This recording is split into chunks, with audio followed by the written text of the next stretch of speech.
Hello everyone, and welcome to Financial Accounting. In Chapter 5, we're going to be going over accounting for merchandising businesses. And this chapter is slightly different from what we've seen in the first or the previous 4 chapters. The reason it's different is because in the first 4 chapters we were talking about service businesses. In Chapter 5, we're focusing mainly on merchandising businesses.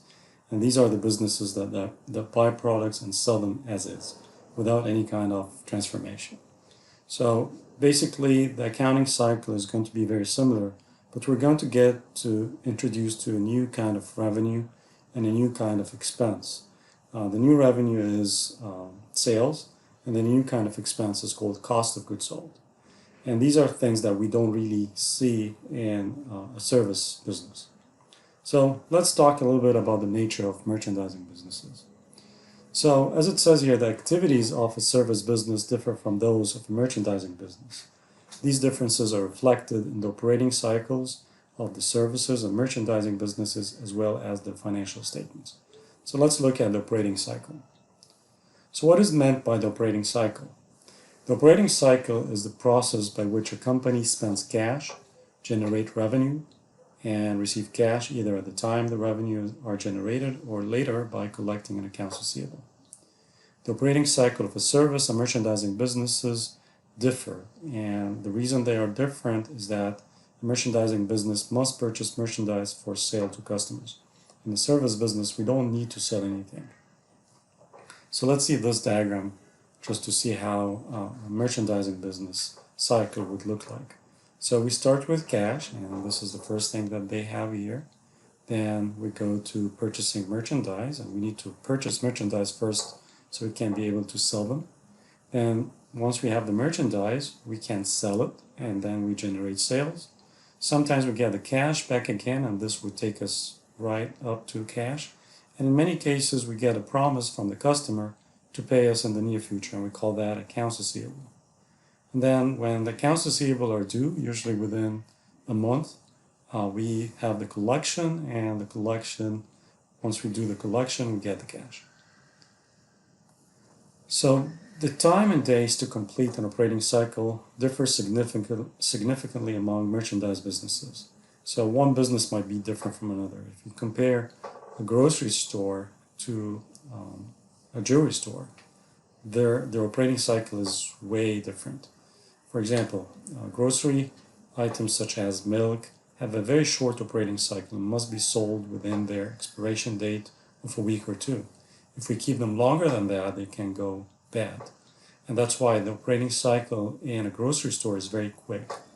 Or in other words, turnover is very high and the operating cycle is very short. In contrast, a jewelry store often carry expensive items and that are often displayed months before being sold to customers. So their operating cycle is way slower compared to a grocery store. In other words, it takes them maybe longer time to be able to sell their product. So now let's look at the financial statements. So the differences between services and merchandising businesses are also reflected in the financial statements. And here we have like a side-by-side comparison. In a service business, it's very simple. We start with fees earned. Again, in merchandising business, we call it sales. We don't use fees earned anymore. So we call it sales. Sometimes you might find me like calling it sales revenue, which is basically the same. So we have fees earned, we deduct operating expenses to get the operating income. In a merchandising business, we have one more step. So before we deduct operating expenses, we have to get something called the gross profit. And how we get the gross profit? It's basically sales minus this new account that I just told you about, which is called cost of goods sold. Some people like to refer to it as cost of sales. So we have the sales minus the cost of goods sold, and that will give us gross profit. And then the remaining part is very similar to service businesses, where we have the operating expenses to get our operating income. So to get to the operating income, you see here, it's a 2-stage thing. We have to calculate the gross profit first, and then after we get the gross profit, we deduct the operating expenses to get our operating income. So just to clarify that one more time, the revenue activities of a service business involve providing services to customers. So on the income statement for a service business, the revenues from services are reported as fees earned. The operating expenses incurred in providing the services are subtracted from the fees earned to arrive at operating income. On the other side, the revenue activities of a merchandising business involve the buying and selling of merchandise. It's not just providing service. We have to buy a product first to be able to sell it. So a merchandising business first purchases merchandise to sell it to its customers. When the merchandise is sold, the revenue is reported as sales, and its cost is recognized as an expense called cost of goods sold. Again, some people call it cost of sales, others call it cost of merchandise sold, tomato, at the very end, it's the cost of goods sold. So the cost of goods sold is subtracted from sales to arrive at the gross profit. And gross profit is one of the critical milestones whenever you are presenting your income statement. And what is the gross profit? It's the profit before deducting the operating expenses. Once the operating expenses are subtracted from the gross profit, we arrive at the operating income. So merchandise on hand, which are not sold at the end of an accounting period, we refer to it as inventory. So these are the items that we have that are not sold yet. Once we keep them for the next accounting cycle, we call them inventory or merchandise inventory. Inventory is considered to be a current asset. It appears on the balance sheet. And I want you to remember, since it's a current asset, it should have what kind of debit or credit balance? It should have a debit balance because it's an asset. And more specifically, it's a current asset because we expect to sell it within a period less than a year. Now let's look at the purchase transactions for a merchandising business, because as we said, for a business or a merchandising business to be able to sell a product, they have to buy first. So let's look at the purchase transactions. So there are two types of accounting systems related to merchandising transactions. To be more specific, we call them two systems. One is called the perpetual inventory system, and the other is called the periodic inventory system.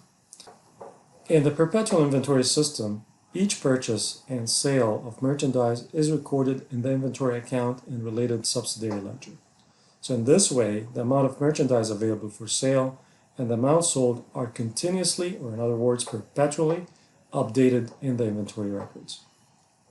Of course, this, like in the good old days, it was very difficult to continuously keep track of all your sales, and your inventory balance was something very difficult, especially for retail businesses and grocery stores. But nowadays, with the help of technology, perpetual inventory system is getting to be the common system when it comes to inventory. In a periodic inventory system, the inventory does not show the amount of merchandise available for sale and the amount sold. Instead, a listing of inventory on hand, we call it the physical inventory, is prepared at the end of the accounting period. So in other words, we do a physical count in order to be able to see how much inventory we started with and how much inventory we have at the very end, and the difference is going to be the amount of inventory that we sold. So the physical inventory is used to determine the cost of inventory on hand at the end of the period and calculate the cost of goods sold during the period.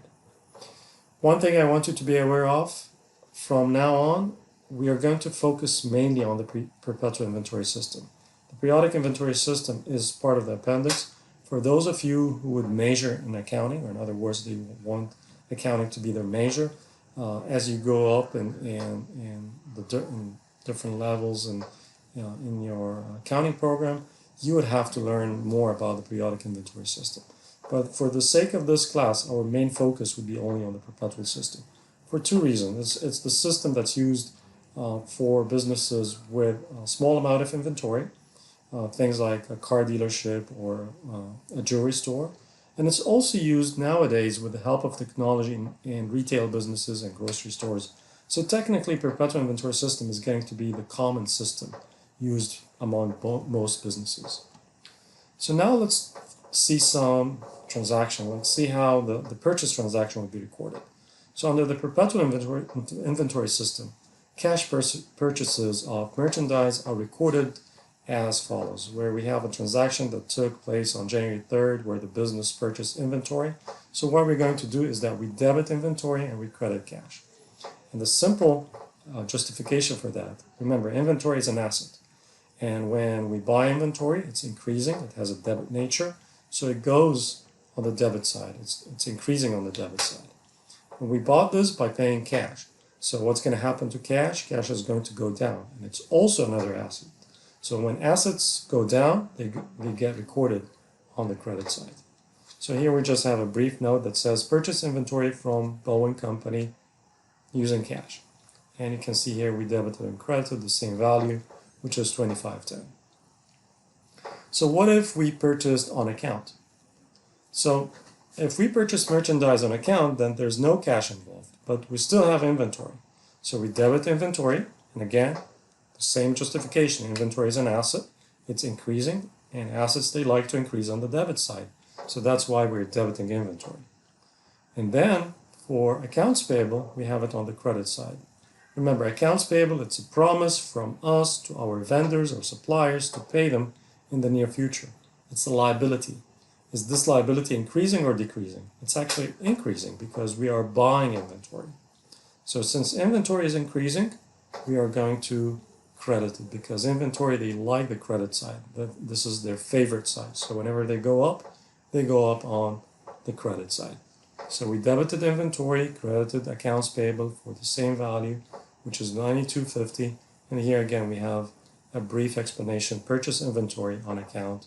And maybe you can be more specific from Thomas Corporation.